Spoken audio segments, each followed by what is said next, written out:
आपका हमारे चैनल ज्ञानी हुई चंदा पे स्वागत है। और आज का हम लोगों का टॉपिक है जिम्नोस्पर्म। तो जिम्नोस्पर्म के विषय में हम लोग समझेंगे, तो क्लास को पूरा देखिएगा, चैनल को सब्सक्राइब कर लीजिएगा। आइए क्लास को शुरू करते हैं। तो देखिए, जिम्नोस्पर्म का सबसे पहले परिचय समझेंगे, क्या होता है कि जिम्नोस्पर्म होता आखिर क्या है। ठीक है, तो देखिए जिम्नो जो शब्द है यह दो शब्दों से मिलकर के बना हुआ है। क्या दो शब्दों से मिलकर के बना हुआ है? ये शब्द कहाँ के हैं? तो ये ग्रीक भाषा के शब्द हैं। ठीक है, तो जिम्नोस का मतलब होता है नग्न। ठीक, नग्न यानी कि कोई कवरिंग नहीं होगी।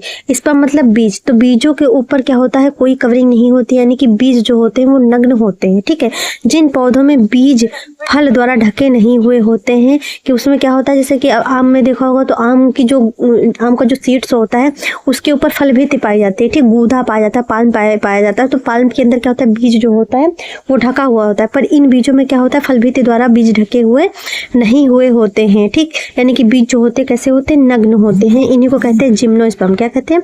जिम्नोस्पर्म कहा जाता है। जिम्नोस्पर्म के देखिए उदाहरण क्या क्या है, तो देखिए साइकस है, पाइनस है, सीडर है, जिंकगो है। क्या है? जिंकगो है। ठीक है, तो क्या है, ये है उदाहरण जिम्नोस्पर्म के। ठीक, जिम्नोस्पर्म के क्या है, ये उदाहरण है। अब देखिए जिम्नोस्पर्म की विशेषताएं देखेंगे क्या होती हैं, तो जनरल कैरेक्टर देख लेंगे। तो आवाज देखिए कैसे होते हैं, तो अधिकतर क्या होते हैं, स्थलीय होते हैं, यानी कि अधिकतर जो होंगे ये स्थल पे जिम्नोस्पर्म पाए जाते हैं। ठीक है, तो अधिकतर स्थलीय होते हैं, ठंडे एवं पहाड़ी क्षेत्र में पाए जाते हैं। ठीक, ठंडे और पहाड़ी क्षेत्र में पाए जाते हैं। और इनका देखिए बीज कैसा होता है, तो बीज देखिए नग्न बीज होता है, यानी कि फल नहीं बनता है। ठीक है, बीज क्या होते हैं, शंकुओं यानी कि कोन्स पर लगे होते हैं। अभी हम लोग इसके चित्र देखेंगे, तो देखिए कोन्स पे लगे हुए होते हैं। बीज जो होते हैं कहाँ लगे होते हैं, कोन्स पे लगे हुए होते हैं। ठीक है, और पौधे का स्वरूप जो कैसा होता है ये समझते हैं। तो देखिए अधिकतर पौधे आपको झाड़ी या वृक्ष के जैसे दिखेंगे। ठीक, झाड़ी के जैसे दिखेंगे या फिर वृक्ष के जैसे दिखेंगे। लंबे होंगे, सदाबहार होंगे, यानी कि एवरग्रीन होते हैं, हर मौसम में क्या होते हैं, ग्रीन रहते हैं। ठीक है, लंबे सदाबहार पौधे होते हैं। नेक्स्ट देखते हैं, तो इसकी देखिए जड़, तना एवं पत्ती के विषय में समझते हैं। ठीक, जड़, तना एवं पत्ती के विषय में समझते हैं। तो जड़ देखिए रूट कैसी होती है, मुख्य जड़ जो होती है टैप रूट सिस्टम होता है इसमें।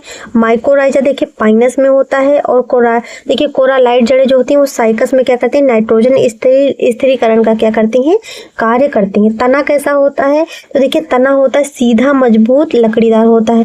द्वितीयक वृद्धि होती है, यानी कि सेकेंडरी ग्रोथ इसमें पाई जाती है। ठीक है, और पत्तियां कैसी होती हैं, पत्तियां देखिए सुईनुमा होती हैं पाइनस में, जो कि वाष्पोत्सर्जन को कम करती है। देखिए जिनमें कांटेनुमा पत्तियां होती हैं वो क्या करती हैं, वाष्पोत्सर्जन की जो दर होती है उसको कम करने के लिए पत्तियां क्या होती है, कांटेदार हो जाती है, जिससे क्या हो, पौधों में वाष्पोत्सर्जन की जो होती है दर क्या हो जाए, वो कम हो जाए। इसी वजह से होती है, उसमें कांटेदार पत्तियां होती हैं।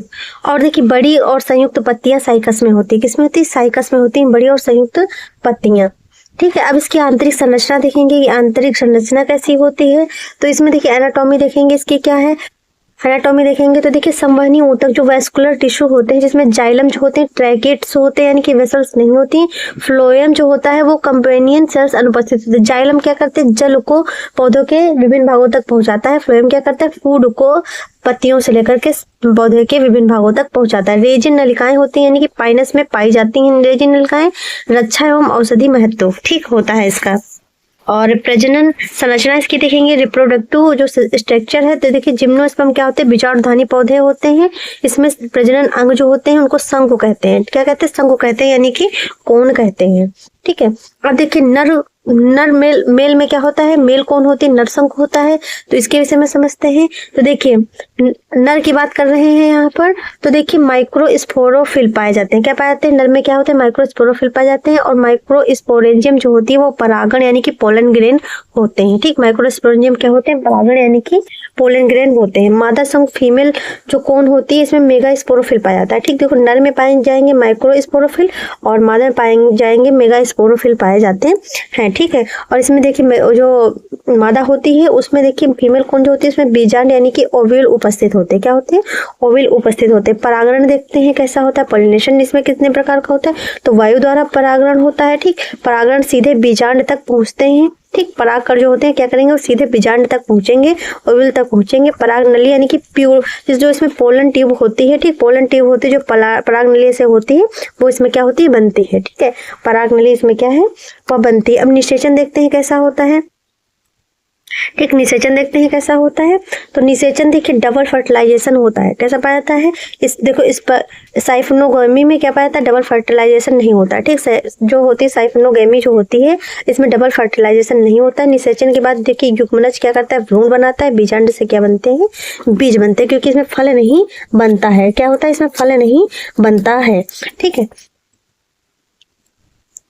अब देखिए भ्रूण एवं बीज को समझते हैं, एम्ब्रियो एंड सीड को समझते हैं। तो देखिए भ्रूण जो होता है बहुकोशिकीय होता है। बीज में देखिए भ्रूण पाया जाता है। एंडोस्पर्म यानी कि हैप्लॉइड होते हैं। ठीक है, और बीजावरण इसमें बीजावरण होता है। इसके ऊपर फिल जो फल भित्ति होती है वो नहीं पाई जाती, यानी कि पाम वाली जो संरचना होती है वह नहीं पाई जाती है। अब देखिए जीवन चक्र लाइफ साइकिल देखेंगे तो स्पोरोफाइट प्रमुख होता है। गेमेटोफाइट अत्यधिक अपक्षयी होते हैं। पीढ़ियों का विकल्प यानी अल्टरनेशन ऑफ जनरेशन इसमें होता है लाइफ साइकिल में इसके। ठीक है, अब जिम्नोस्पर्म का वर्गीकरण देख लेंगे क्या होता है। तो देखिए देखिए वर्गीकरण क्या होता है। साइकोडोफाइटा होता है, उदाहरण साइकस है। ताड़ जैसे पौधे होते हैं। ठीक, साइकोडोफाइटा में। और आपके देखिए कोनिफेरोफाइटा जो होता है, उदाहरण के लिए पाइनस हो गए और सीडरस हो गया। ठीक, जो क्या होते हैं? शंकुधारी पौधे होते हैं। कैसे पौधे होते हैं? तो शंकुधारी पौधे होते हैं। ठीक है, नेक्स्ट है आपका गिंगोफाइटा। ठीक, गिंगोफाइटा क्या होता है? गिंगो में होता है। गिंगो उदाहरण में गिंगो बिलोबा आता है। ठीक, जो कि क्या होते हैं? जीवित जीवाश्म होते हैं। गिंगो बिलोबा जो क्या होता है? एक प्रकार का जीवित जीवाश्म है, या एग्जाम में पूछा जाता है। ठीक, जिनोटोफाइटा क्या होता है? उदाहरण के लिए क्या होता है? नीटम। क्या नीटो जो कि एंजियोस्पर्म होती है उससे समानता रखता है नीटम। ठीक है, आर्थिक महत्व देख लेते हैं क्या है। ठीक, आर्थिक महत्व देख लेते हैं क्या है। लकड़ी। ठीक, लकड़ी में करते हैं, कागज उद्योग में आते हैं, औषधि में आते हैं, सजावटी पौधे में आते हैं। रेजिन एवं टर्पेटाइन का स्त्रावण से होता है। अब जिम्नोस्पर्म और एंजियोस्पर्म में प्रमुख अंतर को देखेंगे तो जिम्नोस्पर्म देखिए नग्न बीजी होते हैं। एंजियोस्पर्म बीज फल में बंद हुए होते हैं और इसमें फल नहीं बनता। जिम्नोस्पर्म में, एंजियोस्पर्म में फल बनता है और जिम्नोस्पर्म में डबल फर्टिलाइजेशन नहीं होता है और एंजियोस्पर्म में क्या होता है? डबल फर्टिलाइजेशन पाया जाता है। अब इम्पोर्टेंट टॉपिक पॉइंट देख लेते हैं जो कि एग्जाम में ज्यादा पूछे जाते हैं। देखिए नग्न बीजी होते हैं जिम्नोस्पर्म। शंखु प्रजनन अंग होता है। वायु परागण होता है। टैकेट्स उपस्थित होते हैं। सदाबहार पौधे होते हैं। अब इसके डायग्राम देख लेते हैं।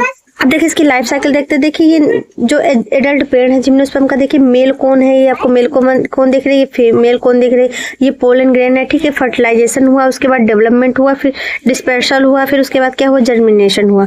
तो ये इसकी है लाइफ साइकिल। अब देखिए ये है मेल कौन है। ठीक, ये मेल कौन है, ये फीमेल कौन है। मेल कौन ऐसे होती, फीमेल कौन क्या होती जिम्नोस्पर्म में? इस प्रकार से होती है। ठीक है, इस प्रकार से होती है। ये मेल और फीमेल कौन है। अगर आपको हमारी क्लास अच्छी लगे तो बच्चों को लाइक शेयर सब्सक्राइब करिएगा। Thanks for watching.